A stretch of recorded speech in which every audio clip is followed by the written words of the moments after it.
Hello students, welcome back. आज हम class 7 की बुक का नाम है एन एलियन हैंड। इसका लेसन सेकंड करेंगे, ब्रीडिंग ऑफ करी। करी इसमें एक एलिफेंट है, वो कैसे ग्रो अप होता है, उससे जो मालिक है वो उसकी कैसे केयर करता है। आपका ऑथर आपको बताएंगे। हम लेसन देखते हैं। द करी the elephant was 5 months old when he was given to me to take care of. I was 9 years old and I could reach his back if I stood on tiptoe. He seemed to remain that high for nearly 2 years. We grew together. That is probably why I never found out just how tall he was. He lived in a pavilion under the thatched roof which rested on thick tree stump so that it could not fall in when Curry bumped against the post as he moved about. आपका author कहता है जो ये करी है ये छोटा सा हाथी का बच्चा था। ये 5 महीने का था जब इसको ऑथर को ये मिला था केयर करने के लिए, और आपके जो ऑथर थे वो सिर्फ 9 इयर्स के थे। तो आपके ऑथर कह रहे हैं कि मुझे करी के वैसे तो मतलब कमर तक ही पहुंच पाता, नीचे तक ही पेट तक ही पहुंच पाता था, और थोड़ा सा और ऊपर होने के लिए टिप टॉप पर मेरे को जो अंगूठे होते हैं ना उनके ऊपर थोड़ा और ऊंचा होता था, तो मैं थोड़ा सा इसके बैक तक छू सकता था, इससे ज्यादा नहीं। हम दोनों साथ में ही ग्रो अप हुए, तो मुझे आपके ऑथर को इतना पता नहीं है कि एलिफेंट कैसे जो ग्रो अप होते हैं, क्योंकि हम जो ह्यूमन बींग्स हैं हमारी हाइट थोड़ी जल्दी बढ़ती है, लेकिन एलिफेंट्स की जो हाइट जो एनिमल्स की होती है उनकी एक अपनी गति से बढ़ती है, तो वैसे ही इनको नहीं पता चला। इसमें ही लिव्ड इन पैविलियंस का मतलब होता है कि उसके लिए एक घर सा बनाया हुआ था। जो घर है मतलब बड़ी बड़ी बाम्बू जो होती हैं, जो मजबूत लकड़ियां होती है, उससे, घासों से, पत्तों से, और इतनी मजबूती से बनाया हुआ था कि अगर वो बम माने अगर वो हाथी का बच्चा इधर उधर से भी मतलब अगर जाए, कभी उसका पीछे वाला हिस्सा लग जाए या वो जंप कर ले तो वो घर टूटे नहीं, उसका जो पैविलियन है वो टूटे नहीं। One of the first thing Curry did was to save the life of the boy. एक दिन करी ने क्या किया, एक लड़के की जान बचाई। Curry did not eat much, but he never restless needed 4 pounds of the trees a day to cheer the play with. Every day I used to take him to the river in the morning for his bath. He would lay down on the sand bank while I rubbed him with the clean sand of the river for an hour. After that he would lie in the water for a long time. On coming out, his skin would be shining like an ebony and he would scream. अब वो कहता है कि एक दिन करी जो है वो छोटा हाथी का बच्चा ही है, लेकिन उसने एक दिन ना एक लड़के की जान बचाई। और जो करी है वो ज्यादा नहीं कुछ खाता, लेकिन उसको खाने के लिए ना ट्रीजी का मतलब होता है जो झाड़ होते हैं ना उसकी पत्ती पत्ती नरम नरम लकड़ियां, ताजी ताजी लकड़ियां, वो उसको ज्यादा अच्छी लगती है करी को खाने के लिए। तो जो ये आपका ऑथर है ना ये उसके लिए वही लाता है काफी सारी, कुछ वो खाता है करी और कुछ उसके साथ में वो खेलता है। और ये करी को रोज मॉर्निंग में ना मतलब नदी के किनारे लेके जाता है उसे नहलाने के लिए, और जो वहाँ पे सैंड जो वहाँ पे किनारे पे जो मिट्टी होती है पहले उससे अच्छे से करी का बदन रगड़ता है। करी को अच्छा लगता है जब इसका ऑथर इसका मालिक इसके बॉडी को रगड़ता है, साफ करता है। फिर उसके बाद जो करी है वो पानी के अंदर जाके काफी देर तक पानी में बैठा रहता है, और जब वो पानी से बाहर आता है तब उसकी स्किन, इबोनी का मतलब होता है एक जानवर जो पानी में रहता है जिसकी चमड़ी है ना वो ज्यादा शाइनिंग करती है धूप से, वैसे ही इसकी भी स्किन हो जाती है एकदम चमकने लगती है। And he would scream. देखो आपने यहाँ पे देखो करी का आपको पिक्चर में दिखा कि घर कैसा बनाया हुआ है आपके ऑथर ने। Sling with the pleasure, and I rubbed water down in his back. Then I would take him by the ear, because that is the easiest way to lead an elephant, and leave him on the edges of the jungle. While I went into the forest to get some Lucian's twigs for his dinner, one has to have a very sharp hatchet to cut down this tree. It takes half an hour to sharpen the hatchet because if a tree is wilted and the elephant will not touch it. फिर वो कहता है कि जब वो पानी से निकलता है तो पानी में से निकलने से पहले भी ना आपके ऑथर कहता है कि मुझे उसकी बॉडी ना अच्छे से रब करनी पड़ती है, उससे अच्छा लगता है।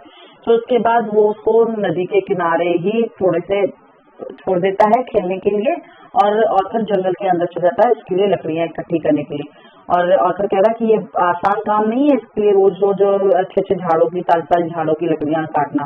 और इसमें क्या कहा हुआ है, लुक्सी, लुक्सी का मतलब है ना एक औजार आता है, शार्प सा औजार आता है very sharp hatted, sorry hatted, वो छोटा सा एक्स आता है, मतलब जो छोटी छोटी लकड़ियों को काटता है इसको पहले शार्प करना पड़ता है जाने से पहले।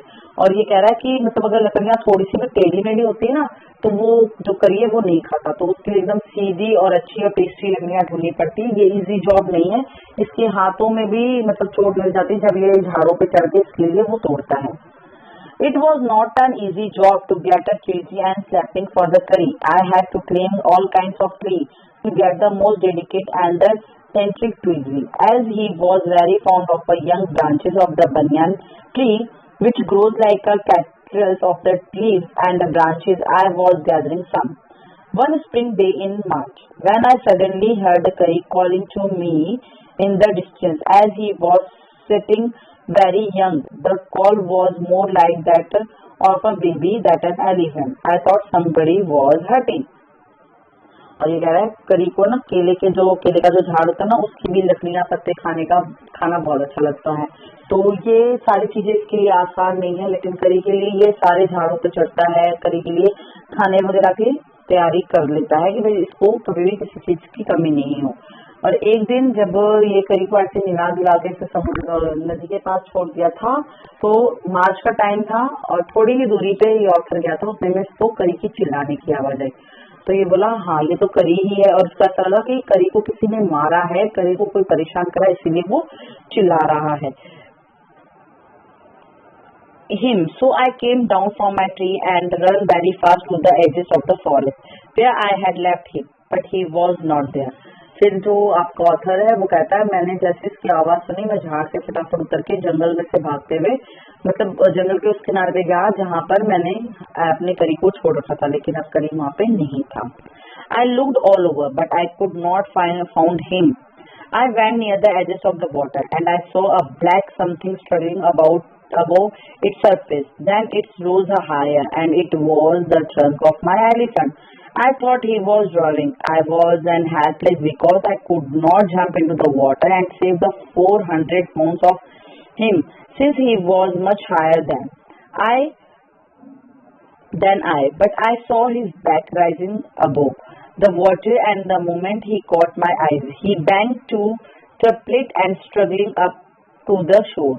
Then, still trembling, he pushed me into the water, and as I fell into the stream, I saw a boy laying flat on the bottom of the river. He had not all through touched bottom, but was somewhat afloat. I can took the surface of the water to take my breath, and there a curry was standing, his feet planted in the sand, blank, and his trunk stretched out like a hand waiting for mine. I dived down again and pulled the boy of the drowning boy to the surface, but not being a good swimmer, I could not swim ashore, and the slowly current was already dragging me down. फिर जब आपका author आया उसने देखा कि करी वहाँ पे है ही नहीं, तो ये पानी के पास गया तो इसको कुछ काली काली सी चीज चमक से दिखी। ये बोले क्या है, थोड़ा सा और इसने झुक के देखा आगे जाके तो बोला हाँ ये तो मेरा करी है। और फिर जैसे थोड़ा पानी में गया तो इसने देखा कि करी कुछ इसको ये लगा कि करी डूब रहा है। तो ये बोला अभी इतना बड़ा एलिफेंट, मतलब बच्चा भी है लेकिन भारी है, 400 पाउंड्स का है एलिफेंट का बच्चा, बोला इतने बड़े को मैं किस तरह बाहर निकालूंगा अगर ये डूबेगा। और जो भी आपका ऑथर है वो बहुत हेल्पलेस है, बोला मैं इतना भारी जो हाथी का बच्चा है इसको कैसे बाहर निकालूं, करी को मैं कैसे बचाऊं। फिर उसके बाद उसने देखा जो करी है उसने ना इसको पानी के अंदर ढकेला, और जैसे ही आप ऑथर जो है पानी के अंदर जाता है तो ये देखता है कि पानी के अंदर ना एक लड़का ना तो डूब रहा है और न मतलब नीचे भी नहीं है पानी के और ऊपर सा तैर सा रहा है। तो आप ऑथर कह रहा है मैं इतना अच्छा स्विमर नहीं हूँ तो मैं इस लड़के को बचा भी सकूँ और स्विम भी कर सकूँ। अब ऑथर कह रहा है कि मुझे इस लड़के को बचाना भी है और कैसे भी करके इसको किनारे तक लेके जाना है, और पानी में इसको भी डूबने का डर है। लेकिन जो करी है उसने अपनी ट्रंक मतलब हेल्प के लिए अपनी ट्रंक है ना हाथ के तौर पे बढ़ा रखी है, भाई मैं हूँ यहाँ पे, आप इस मतलब वो बच्चे को बचाने की कोशिश कर रहा है करी भी और आप ये ऑथर भी। और फिर ऑथर ने पानी से बाहर निकल के थोड़ी लंबी सांस ली और फिर पानी के अंदर जाके उस लड़के को बचाने की कोशिश की। Seeing us drifted by in the current, Curry, who was usually slow and prudent, suddenly dragged down like an hawk and came halfway into the water, where I saw him stretch out his trunk again.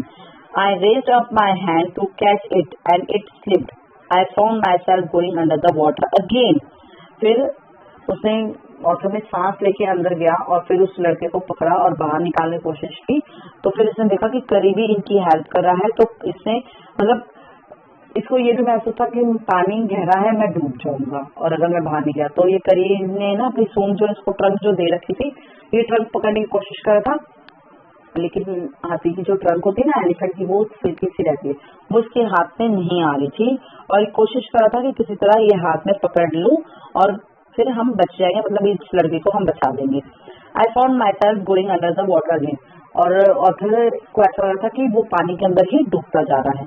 But this time I found that the water was not very deep, so I sank to the bottom of the river and doubled my feet under me, and then suddenly kicked the river bed and so shot upwards like an arrow. It slipped off the facts and I was holding and drawing boy with my hand. As my body rose away the water, I felt a loosey round my neck. This frightened me. I thought some water animal was going to swallow me. I heard Curry sneezing and I knew it was his trunk about my neck. He pulled us both ashore. और पानी की जो लहरें थी वो जिस direction में इनको आना था वो उसके ऑपोजिट डायरेक्शन में जा रही थी, तो ऑथर के लिए और भी मुश्किल हो रहा था उस लड़के को बाहर निकालना, और उसको अब ऐसा लगा कि अब ये डूबते जाएंगे, बचेंगे नहीं। और फिर थोड़ी देर में ऑथर को ये एहसास हुआ कि पानी जो है ना वो ज्यादा गहरा नहीं है, तो उसने किसी तरह करके अपने पैरों को जमीन पे जमाने की कोशिश की और उस लड़के को पकड़ के बाहर निकालने के लिए कोशिश की, और ऐसे करते हुए वो मतलब पूरी तरीके से कामयाब हो गया। फिर थोड़ी देर बाद उसको ये लगा कि उसकी गर्दन में ना कोई जानवर मतलब कुछ लगा हुआ है, और उसको ऐसा लगा कि कोई पानी का जानवर उसे काट नहीं ले, खा नहीं ले।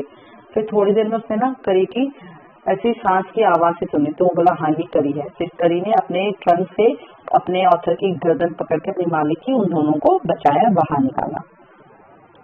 Curry was like a baby. He had to be trained to be good, and if you did not tell him when he was naughty, he was make up more mischief than ever. करी एक छोटे से बच्चे की तरह है, इसको हमें ट्रेन करना पड़ता है हर टाइम। अगर हम इसको गलत और सही के लिए नहीं रोकेंगे तो ये बहुत ज्यादा शैतान हो जाएगा। जब ये कोई गलती करते हैं तो हमें हाथी को बताना पड़ता है, डांटना पड़ता है, तो उनको ये बात का जल्दी एहसास भी हो जाता है, और अगर हम उनको नहीं रोकेंगे तो और भी ज्यादा वो शैतान हो जाता है। For instance, one day, somebody gave him some bananas to eat. Very soon he developed a great love for its banana. We used to keep a large plate of a fruit on the table near the window in the dining room. One day all the bananas on that table disappeared and my family blamed the servant for eating all the fruits in the house. A few days later the fruit disappeared again. This time the blame was put on me and I knew I had not done it. It made me very angry with my parents and the servant, for I was sure they had taken all the fruit. The next time the fruit disappeared, I found a banana all snapped up in the Curry's pavilions. This surprised me very much, for I had never seen a fruit there, and as you know, he had always lived in Tuesdays. Next day, while I was sitting in the dining room, wondering whether I should take some fruits from the table. एक दिन की बात करी, author बता रहे हैं कि किसी ने ना करी को बनाना दिए खाने के लिए, और करी को बनाना इतने अच्छे लगे कि वो उस बनाने के पीछे ही मतलब बनाना ही खाना उसको पसंद आने लगा। तो ऑथर के घर पे मतलब जो फ्रूट्स है ना वो डाइनिंग टेबल की प्लेट पे सजा के खिड़की के मतलब वो जो डाइनिंग टेबल है वो खिड़की के पास में, डाइनिंग रूम जो है उस खिड़की के पास ही ना प्लेट्स में फ्रूट सजा के रखते हैं। तो एक दिन उसमें से केले के जो केले हैं गायब हो जाते हैं, तो उसके फैमिली वाले बोलते हैं कि सर्वेंटों ने ले लिया और खा लिया होगा, तो सर्वेंट्स को डांट पड़ती है। दूसरे दिन फिर वैसे ही होता है, अब डांट ऑथर को पड़ी, ऑथर को बहुत गुस्सा आया कि अब तो मेरे पर आ गया ब्लेम, मैंने तो खाया ही नहीं। फिर वो कहता है कि मैंने करी के पैविलियन से देखा था कि फ्रूट्स के कुछ छिलके वगैरह पड़े हुए कुचले हुए, लेकिन करी तो खाता ही नहीं है, वो तो ट्रिक्स खाता है मतलब लकड़ियां खाता है। फिर next day While he was sitting, एक दिन जो ऑथर है वो डाइनिंग रूम में बैठा हुआ था, wondering whether I should take some fruits from the table. और ऑथर सोच ही रहा था कि मैं कुछ फ्रूट्स लेकर टेबल से खा लूं. Without my parents' permission, a long black thing, very much like a snake, suddenly came through the window and disappeared with all the bananas. I was very much frightened because I had never seen snake eat a bananas, and I thought it must be a terrible snake that was sneaked in and that fruit. I crept out of the room, and with a great fear in my heart, I ran out of the house, feeling sure that the snake would come back into the house, eat all the fruits, and kill all of us. फिर जो author है वो ये सोच ही रहा था कि मैं फ्रूट लेके खाऊं. उसने मुझसे देखा कि खिड़की पे से एक काला कलर का सांप जैसा कुछ आया, उसने बनाना उठाए और वो चला गया. ऑथर देख के डर गया, बोला सांप केला खाता है, ये तो मैंने कभी देखा ही नहीं और ना कभी सुना. और अब ऑथर को इतना डर लगा था कि उसने बिना सोचे समझे कमरे में से बाहर निकल के बोला, वो घर के बाहर जाने लगा. बोला अगर ये स्नैक बनाना खा सकता है तो ये हमें भी खा सकता है, घर में सभी को मार सकता है. ऐसे सोच के वो इतना डर गया कि वो रूम से निकल के बाहर चला गया. As I went out, I saw Curry bag appearing in the direction of the pavilion, and I was so frightened that I wanted his company to creep me up. I ran after him into the pavilion, and I found him there eating bananas. I stood still in astonishment. The bananas were laying streaked all around him. He stretched out his trunk and reached for one far away from where he was standing. That instant, the trunk looked like a black snake. अब उसने ना जैसे ही जो author है वो बाहर निकलता है तो वो करी को जाते हुए देखता है पैवेलियंस की तरफ. तो कहता है मैं ना करी के पास चला जाता हूँ, मेरा थोड़ा डर दूर हो जाएगा और मैं इसके साथ थोड़ी देर खेल लूंगा. और वो जैसे ही जाता है तो देखता है कि करी है वो बनाना खा रहा है. उसके जो पैवेलियन है उसके उधर ना केले ऐसे मैश के जो खराब से पड़े, मतलब जब वो खाते हैं जानवर तो थोड़ा बहुत नीचे गिराते हैं, तो केले नीचे गिरे हुए हैं बनाना के थोड़ा बहुत. फिर वो उसको आइडिया रहता है ये ट्रंक, अच्छा मतलब करी ने ही अपनी ट्रंक सांप के जैसे खिड़की में से डाली है और इसी ने ही बनाना दिए हैं. A black snake and I realized that Curry was a thief. I ran to him, pulled him out by the ear, and joyously showed my parents that it was a Curry and not I had eaten all the fruits these many weeks. Then I scolded him for an elephant understands word as well as the children, and I said to him, next time I see you stealing fruit, you will be whipped. He knew that we were all angry with him. Even the servant he tried was so injured that he never stole another thing from the dining room. And from then on, if anybody gave him any fruit, he always shrieked as if to thank them. An elephant is willing to be punished for having done wrong, but if you punish him without any reason, he will remember it and pay you back in your own coin. फिर जैसे ही author को पता चला कि ये हरकत इसकी है, करी की है, तो वो क्या करता है अपने पेरेंट्स को करी की कान पकड़ के पैवेलियन से बाहर लेकर आता है और चिल्ला के अपने पेरेंट्स को बुलाता है. तो पेरेंट्स और जो सर्वेंट होते हैं घर के वो बाहर आते हैं और फिर ऑथर कहता है ये मैं नहीं हूँ, चोर तो करी है, इसी ने फ्रूट्स लेके यही खा रहा था इतने दिन से, मैंने तो नहीं खाया. फिर करी को उसके लिए डांट पड़ी. करी को बोला गया कि अगर आगे से अगर चोरी करोगे तो पनिश मिलेगा. एलिफेंट में एक खासियत होती है कि हम जब भी उनको उनकी गलतियों के लिए डांटते हैं तो वो अपनी गलती एक्सपेक्ट करते हैं और फिर आगे से वो गलती दोबारा करते नहीं है. तो वैसे ही है, करी ने अपनी गलती को कबूल किया कि हाँ उससे गलती हुई थी और फिर आगे से उसको जो भी कोई फ्रूट देता था तो करी उसका थैंक यू करता था. और करी ने फिर उस दिन के बाद से कभी भी घर से कुछ भी चुरा के नहीं खाया. अब an elephant is willing to be punish, इसका मतलब यह है अगर एलिफेंट को उसकी गलती की सजा दी जाए तो वो दोबारा वो गलती नहीं करता.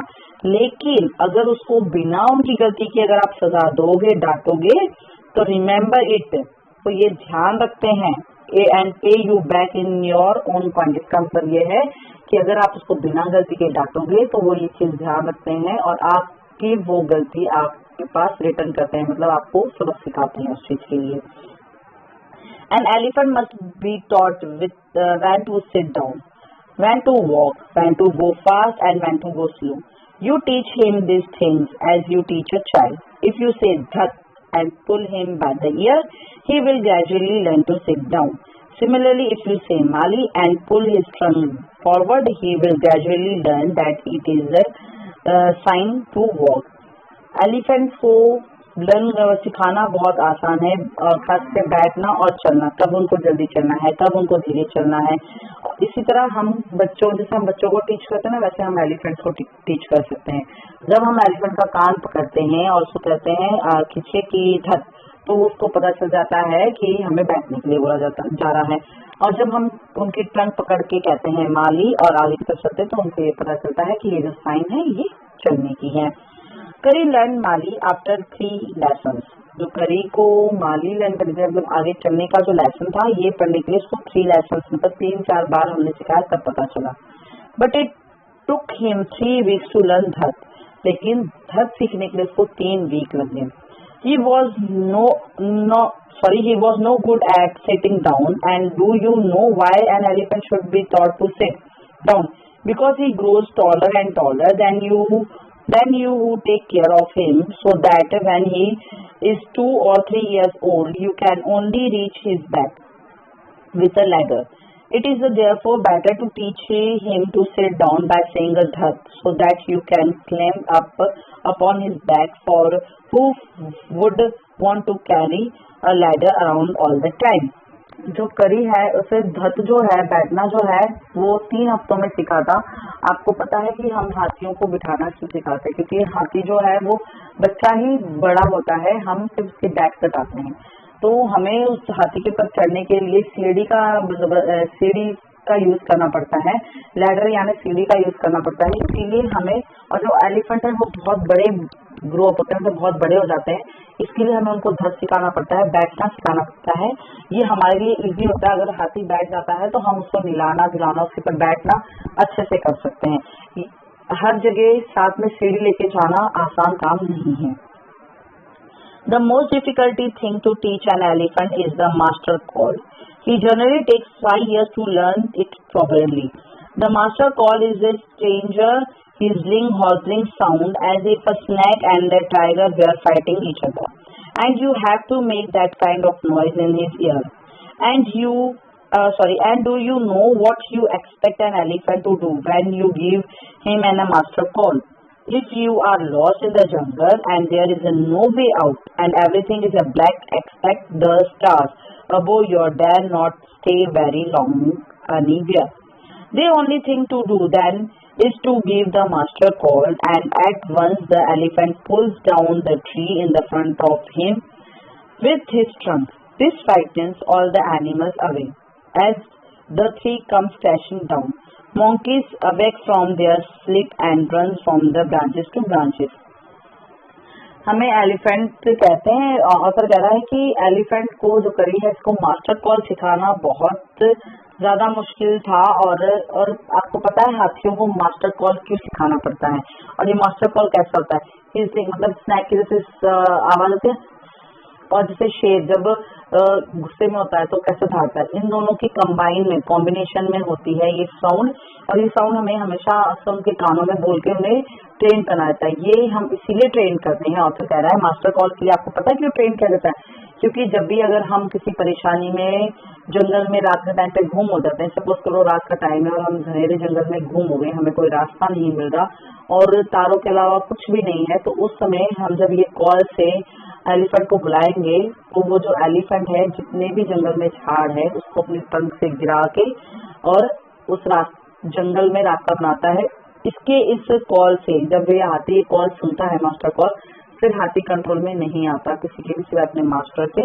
इस कॉल से बंदर हो, शेर हो, जंगल का जितने जानवर है सारे डरते हैं और कोई भी इसके सामने नहीं आता. बंदर जो है वो एक ब्रांचेस से दूसरे ब्रांचेस पे झंप मार लेते हैं. You can see them in the moonlight, and you can almost see the trees running in all the directions blue. You can hear the glower of the tiger in the distance, even he is a fighting. Then the elephant pulls down the next tree and the next tree and the next. Soon you will find that he has made a road right through the jungle straight to your house। आप picture में देख सकते हो ये करी ने कैसे झाड़ पकड़े हुए हैं। तो जब ये मॉन्स्टर कॉल इसके कान में जाती है और जब ये अपने इसमें आता है एलिफेंट, तो कोई भी जानवर इसके आगे नहीं आता है। तो शेर है वो चिल्लाते हुए झाड़ते हुए इधर उधर भागते हैं, बंदर इधर उधर भागते हैं, जंगल का हर जानवर भागता है। और जो एलिफेंट है वो एक झाड़ से दूसरी झाड़, दूसरी झाड़ से तीसरी झाड़, ऐसे करके सारे झाड़ गिरा के जंगल से सीधा रास्ता बना देता है आपके घर के लिए। आई होप आप लोग को लेसन समझ में आया होगा। If you like my video so do not forget to subscribe my channel and bell icon को दबाना मत भूलिएगा मेरी डेली वीडियो की नोटिफिकेशन के लिए। Thank you.